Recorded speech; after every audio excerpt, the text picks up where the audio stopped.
Hello food lovers, welcome to our channel. నేను మీ రాణి Eramsetti. Friends, ఈరోజు 1 cup బియ్యం పిండితో మన అమ్మమ్మలు చేసే ప్రాసెస్తో కళాయి చెక్క అనేది చేసి చూపించబోతున్నాను. డీప్ ఫ్రైతో అస్సలు పని లేదండి. 1 చుక్క ఆయిల్తోనే ఈ చెక్కలు అనేవి చేసుకోవచ్చు. ఆ ప్రాసెస్ అంతా చూద్దాం. వీడియోని ఫస్ట్ నుంచి లాస్ట్ వరకు చూడండి. మధ్య మధ్యలో స్కిప్ చేయకుండా చూసినప్పుడే ప్రాసెస్ అంతా అర్థమవుతుందండి. అన్నీ కూడా మన ఇంట్లో ఉన్న ఇంగ్రీడియంట్స్ తోనే చాలా సింపుల్ గా ఈజీగా ఈ రెసిపీ అనేది కంప్లీట్ చేసి ఫ్యామిలీకి సర్వ్ చేయొచ్చు. ఇంకా వీడియోలోకి వెళ్ళిపోదాం. ముందుగా మిక్సింగ్ బౌల్ తీసుకోండి. దానిలోకి పొడి బియ్య పిండి వేసుకోండి. నేను 2 కప్పుల పొడి బియ్య పిండితో చేసి చూపించబోతున్నాను. పిండి అనేది ఎంతైనా తీసుకోవచ్చండి, అది మీ ఇష్టం. దానిలోకి టేస్ట్కి సరిపడా సాల్ట్ వేసుకోండి. అలాగే అరగంట క్రితం నానబెట్టుకున్న పచ్చిశనగపప్పుని బాగా కడిగి తీసుకోండి. అలాగే పెసరపప్పును కూడా నానబెట్టుకుని కడిగి తీసుకోండి.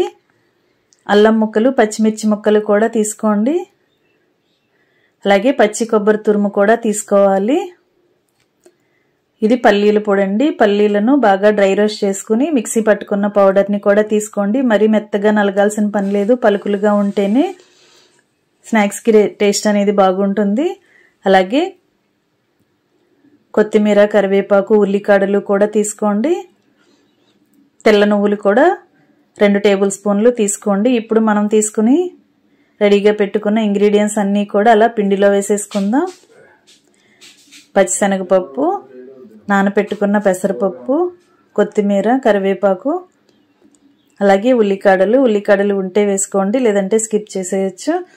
పచ్చి కొబ్బరి తురుము కూడా వేసుకోండి. పల్లీల పొడి కూడా వేసుకోండి. అలాగే తెల్ల నువ్వులు కూడా వేసుకోండి, టేస్ట్ అనేది బాగుంటుంది.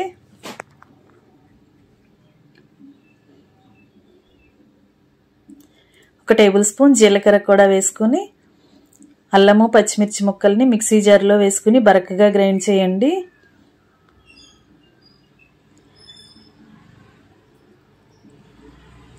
అలా బరకగా గ్రైండ్ చేసుకున్న మిశ్రమం అంతా కూడా అది కూడా పిండిలో వేసేసుకుందాం. మీకు ఇంకా స్పైసీగా కావాలి అంటే 1 టేబుల్ స్పూన్ కారం అయినా వేసుకోవచ్చండి. కారం కూడా యాడ్ చేసుకోవచ్చు. నేను కారానికి బదులుగా అల్లం పచ్చిమిర్చి వేస్తున్నాను. మీరు అల్లం పచ్చిమిర్చి వేసుకున్నా కూడా కారం కూడా యాడ్ చేసుకోండి, టేస్ట్ అనేది ఇంకా బాగుంటుంది. అలాగే మిక్సీ జార్లో కొన్ని వాటర్ పోసుకుని అదంతా కూడా పిండిలో వేసుకున్నాం కదా. ఇప్పుడు మనం వేసిన ఇంగ్రీడియంట్స్ అన్నీ కూడా పిండికి పట్టిద్దాం. పిండిని చేత్తో బాగా కలుపుకున్నట్లయితే మనం వేసినవన్నీ కూడా బియ్య పిండిలో బాగా కలుస్తాయి.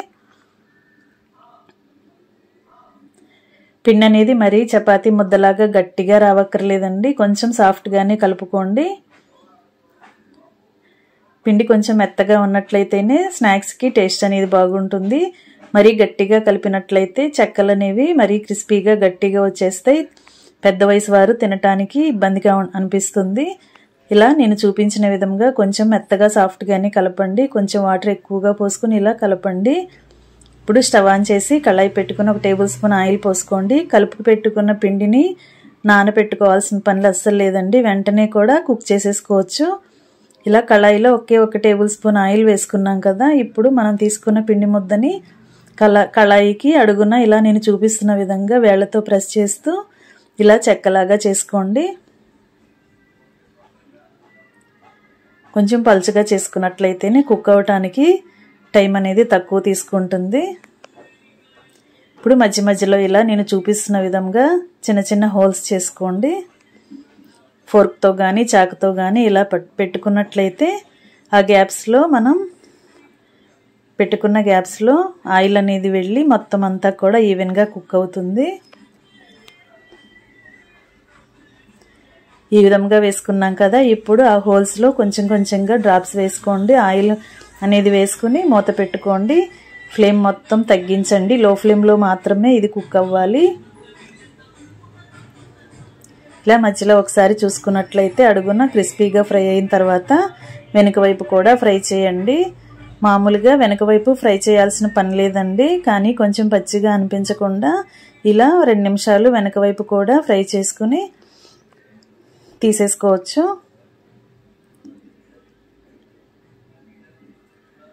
ఫ్రెండ్స్, ఛానల్ని ఫస్ట్ టైం వాచ్ చేసిన వారు సబ్స్క్రైబ్ చేసుకుని పక్కనే ఉన్న బెల్ బటన్ క్లిక్ చేయండి.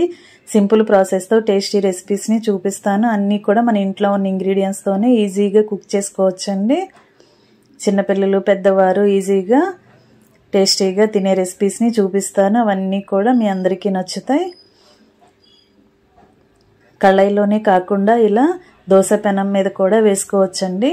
ఇలా అయితే మనకి కళాయిలో ఒక చెక్క మాత్రమే ఫ్రై అవుతుంది కదా. ఇలా పెనం మీద అయితే పెనం సైజును బట్టి మనం 3-4 అయినా ఒకేసారి ఫ్రై చేసుకోవచ్చు. ప్యాకింగ్ కవర్ కానీ ఆయిల్ ప్యాకెట్ కానీ తీసుకుని ఇలా కొంచెంగా ఆయిల్ అప్లై చేసుకుని మనం కలిపి పెట్టుకున్న పిండిని కొంచెంగా ముద్దలాగా తీసుకోండి. దానిని ఇలా చెక్కలాగా ఒత్తుకోండి.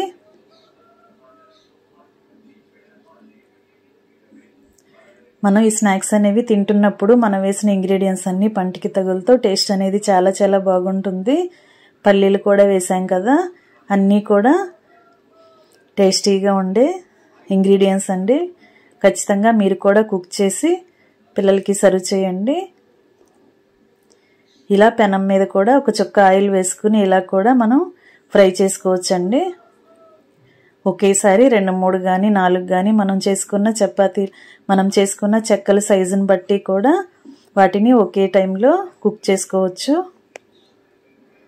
ఇలా అక్కడక్కడ కొంచెం కొంచెంగా ఆయిల్ డ్రాప్స్ని వేసుకుని ఫ్రై చేసుకోండి. ఇంకా కలిపి పెట్టుకున్న పిండి అంతా కూడా ఇదే విధంగా ఫ్రై చేసుకుని స్టవ్ ఆఫ్ చేసుకుని ఇంకా సర్వ్ చేసుకోవటమే.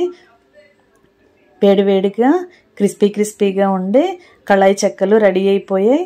మీ అందరికీ గనక ఈ రెసిపీ నచ్చినట్లయితే మీరు కూడా కుక్ చేయండి.